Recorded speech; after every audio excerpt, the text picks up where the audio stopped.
being a GPS member detached from the Pakatan Harapan, we can say anything we want for Sarawak. That's why the Chief Minister, in his first talks with the Prime Minister in the steering committee, he mentioned very categorically, without doubt, 4 matters which are non-negotiable that I've mentioned earlier on.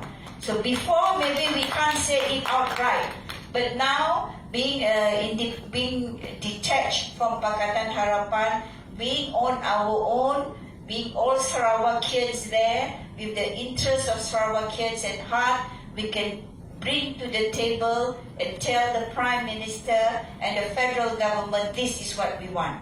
And in no uncertain terms, this is what we want, and we will continue to negotiate until we get what we want, you know? Yeah, this is our stand now, yeah? Thank you. Question of referendum, Sarah said, whether you can talk about it or not, by asking the question, you are talking about it already.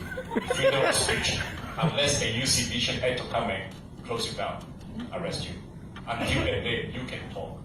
Under the law, whether it is there or not for referendum for to secede, Global Commission look into that issue. It was raised during the select committee meeting between the different parties at that time. They decided not to put in because opposition from Malaysia. I think it was one of them, Kazali or someone, who opposed that clause to be in it. So it's not written there, but legal principle is basic legal principle. If you have the right to enter, there's always a corresponding right of exit. That's implied.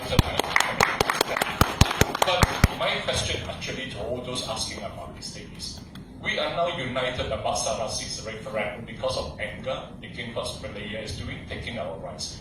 The unity on this issue is because we felt that we've been cheated, we've been ill-treated.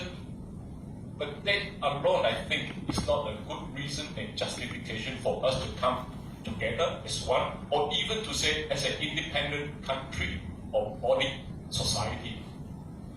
An independent body or society must have a bigger dream than just because we are angry at someone who is looking after us, the bigger picture. Must look at the bigger picture. If we can be doing better than Malaysia for the better of our future, for the next generation, we can explore that.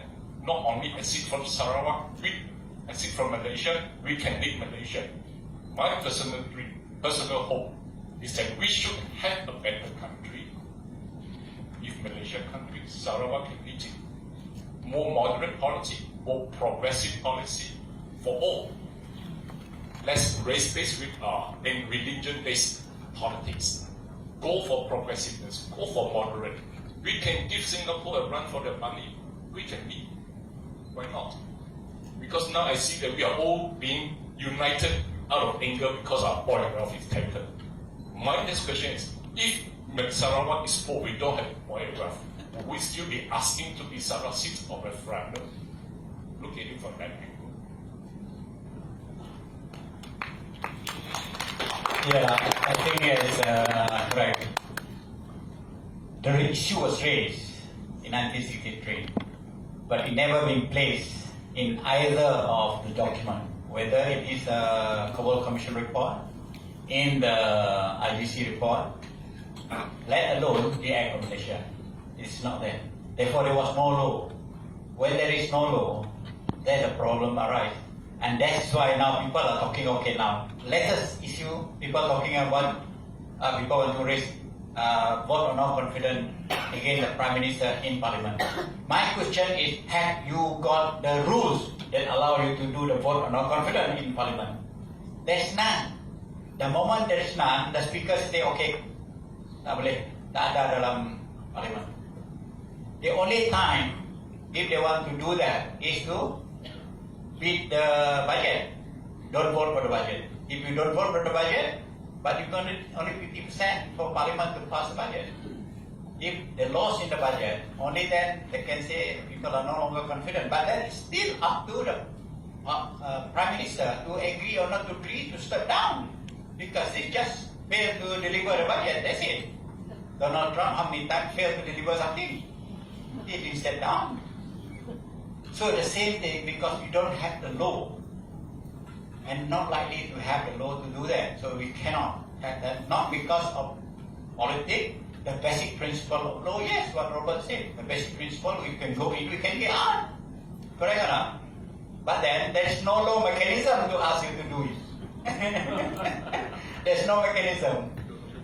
So we don't know what to do with it.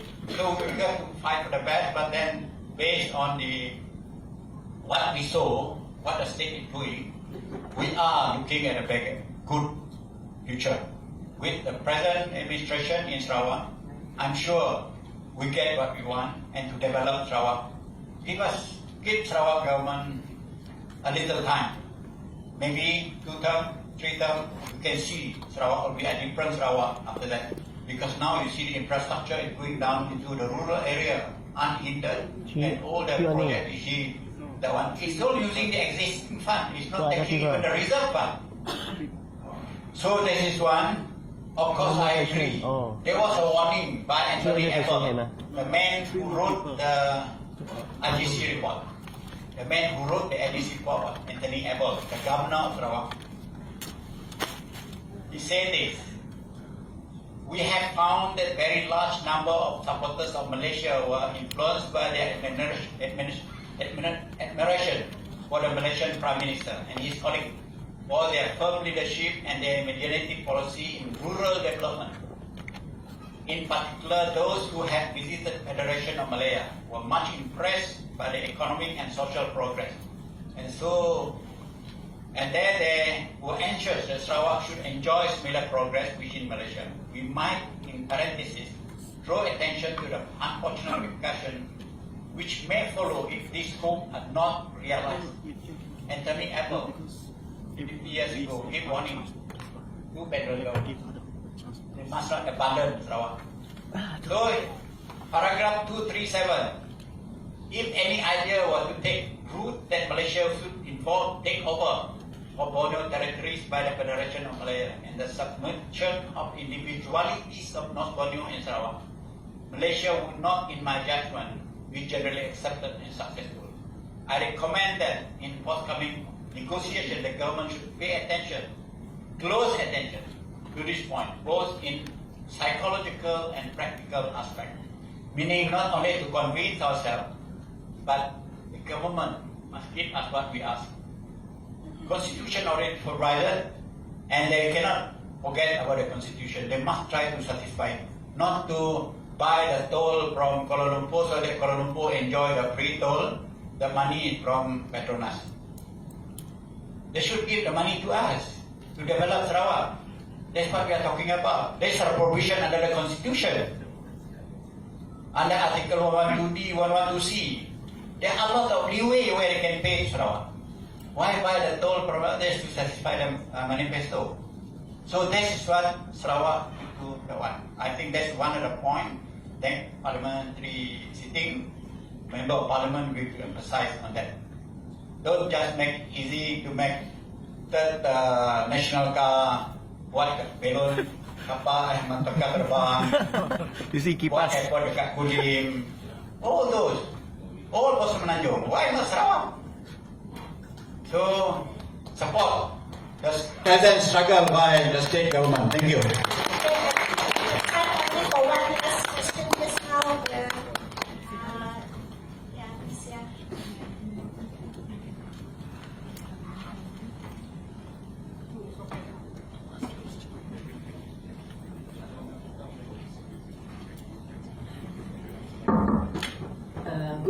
Good afternoon to the three of our panel speakers this morning. I'm Misya. I have two questions here. First, when Singapore left and there was no renegotiation hence in the MA 63 still valid? Secondly, can Sarawak, being one of the signatories, ask for the terms inside MA 63 to be renegotiated? Thank you. Mr. Robert, would you like to answer that? Well, is when Singapore left, is Malaysia agreement still valid? Is Malaysia still valid? I talked about it just now already. my personal legal opinion is it's not valid. You got three people go into business. Before business even just started for 1 year, one of them take out the money. The other two has to sit down to renegotiate. But it hasn't happened because it's politics. As I say, it is politics. Legally, where can you go and challenge? In fact, at that time, the Sarawak and Sabah MP was against it. They want to renegotiate, but they were shot down. And that was, I think, this is personal opinion again. I think that was one reason why Stephen Kalon lost his post to SCM. I mean, the grassroots Malaya start to come in. If you ask too much question, we will change. That's personal again, not putting any political party, being a historian, having read a lot of the personal view. And I think even in Sabah, there were quite a lot of noises. So that's why the political scenario of the Big Brother in Malaya, they want to make sure Sarawak and Sabah are ruled by someone who are compliant, who won't ask too many questions. That's the reality of politics. If you look back, Malaysia Agreement 1963 is international treaty. It's registered with the United Nations. But if you look at many treaties, I was involved in Tokyo at Kyoto Protocol. Kyoto Protocol was signed by 100 of the nations of the world. Only up to today, Malaysia was the last one to ratify. Only 79 nations ratified. But it doesn't make Kyoto Protocol invalid. It's still valid. Now, Paris Agreement, 174 countries signed Paris Agreement in April 2015. If Donald Trump continues to be the president, he wants to walk out of Paris Agreement. It doesn't make Paris Agreement invalid. It's still valid. It continues to be enforced. So that's international agreement. If this agreement is translated to be like that, again, this is my personal view also, like Robert. This still could be valid still because a lot of international treaties, international agreement not being endorsed by everybody. Like, for instance, ICAP, isn't it? I said, was signed a long time ago, but how many countries up to today still have not done? It doesn't make it invalid. There are many thousands of international treaties out there already being signed, not being ratified. Still, the document is still valid until it is being declared by a legal body like ICJ or the Hague. It's still valid. Therefore, we cannot say it is not valid. This is why, but still again, this is my personal opinion, observing from all those, because I participated in a lot of international convention, agreement, protocol, all those things. Some countries, after one, they withdrew. And then refugee.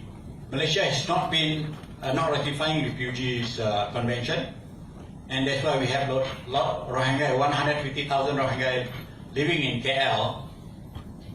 They have no status. They are refugees from Myanmar. We are not the one, but we take care of them.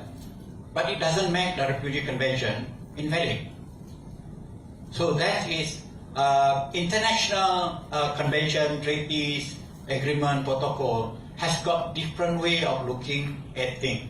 But still, as finally we cannot answer with specification to say that this is valid or not valid.